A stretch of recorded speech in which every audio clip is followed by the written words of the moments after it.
Bom dia, meus queridos alunos. Desejo que vocês estejam bem. Espero que estejam em casa, cuidando da saúde de vocês. Não tenho como iniciar a videoaula sem dar essa recomendação, não consigo, porque nesse momento é o mais importante, preservarmos a nossa saúde, mas também precisamos continuar estudando. Sei que não é fácil, mas é possível. Hoje, nós vamos falar sobre o capítulo 15 de língua inglesa. Vamos falar sobre os falsos cognatos, os false friends.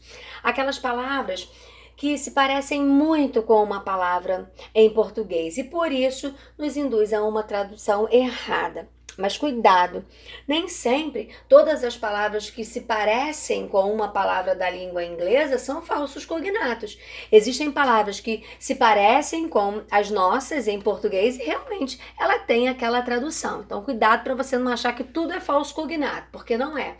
Por exemplo, family é uma palavra da língua inglesa que significa família e se parece com essa palavra também em português e não é um falso cognato. Tá certo?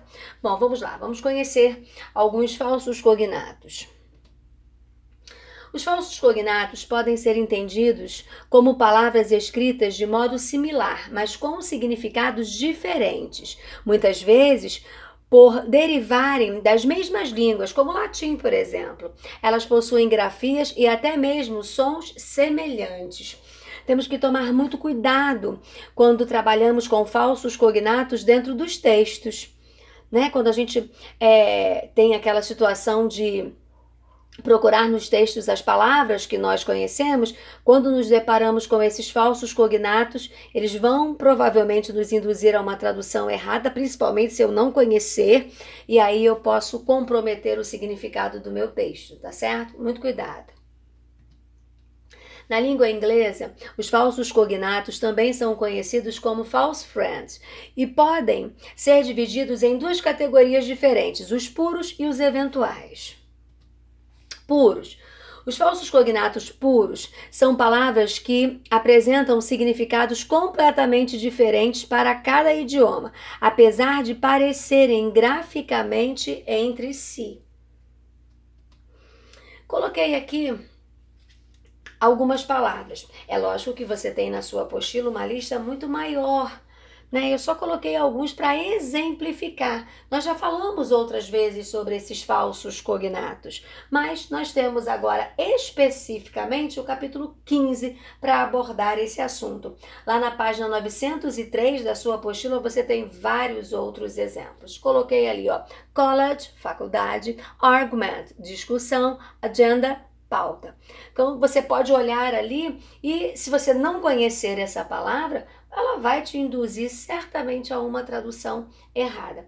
Às vezes dentro de um período menor, né, dentro de uma oração menor, a gente talvez consiga ali tentar resolver, solucionar a questão com esse pequeno vocábulo, mas dentro de um contexto maior, eu acho que fica um pouco mais difícil, né? Porque às vezes te induz a uma tradução errada e aquilo compromete todo o entendimento do texto. Eventuais. Já os falsos cognatos eventuais apresentam diversos significados, sendo que um deles pode ser semelhante entre idiomas diferentes. Tais palavras também podem ser conhecidas como polissêmicas, tá certo? Coloquei alguns exemplos aqui. Na sua apostila ele não vai fazer essa divisão que eu fiz, mas eu achei importante, só por uma questão de conhecimento, porque em algumas gramáticas você encontra essa distinção. E ali coloquei ali, ó, justice, justiça ou magistrado, medicine, medicina ou remédio, union, união ou sindicato, tá certo? Em qualquer uma das situações, você percebe aqui que ela se parece com uma das traduções possíveis, mas ela pode ter um outro significado. E mais uma vez eu vou dizer, você precisa conhecer esses falsos cognatos para que isso não comprometa o seu entendimento ao longo dos exercícios. E não esqueça, nem toda palavra que se parece com uma palavra em português será um falso cognato. Bom, você vai ao seu módulo 15, né? Você vai ver que você tem uma série de palavras ali e você vai perceber a dificuldade na hora de realizar os exercícios, né? Ele vai te dar dentro de um contexto menor, são períodos menores, para que você possa completar com esses falsos cognatos. Você pode me perguntar assim, eu vou ter que decorar esse vocabulário? Não, eu nunca fui boa para decorar nada. E aquilo que a gente decora vai chegar um determinado momento que aquilo não vai ter mais sentido pra gente, a gente acaba esquecendo.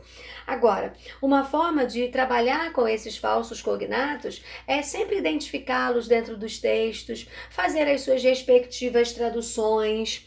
É lógico que você tem uma lista muito maior na sua apostila, mas dá uma lida nesses falsos cognatos, eu tenho certeza que alguns você conhece, você já passou por eles, outros eu tenho certeza que serão novidades aí, você nunca viu essa palavra, é uma forma de você adquirir um novo vocabulário. E um novo vocabulário que vamos combinar que não é um vocabulário comum.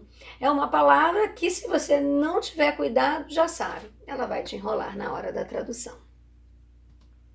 Bom, você agora vai fazer todas as atividades do capítulo 15, são poucos exercícios.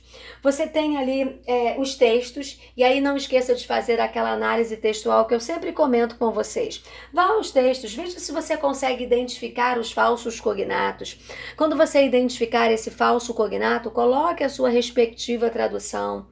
Preste atenção no que eu falei com vocês ao longo dessa videoaula. Se você traduzir aquela pequena palavra de forma errada, pode comprometer o seu entendimento no texto, tá certo? Bom, então você vai fazer as atividades. Se tiver alguma dúvida, você já sabe.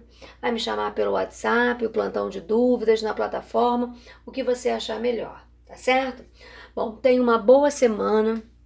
Continue cuidando da saúde de vocês e estudando, tá certo? Fiquem com Deus. Um grande beijo.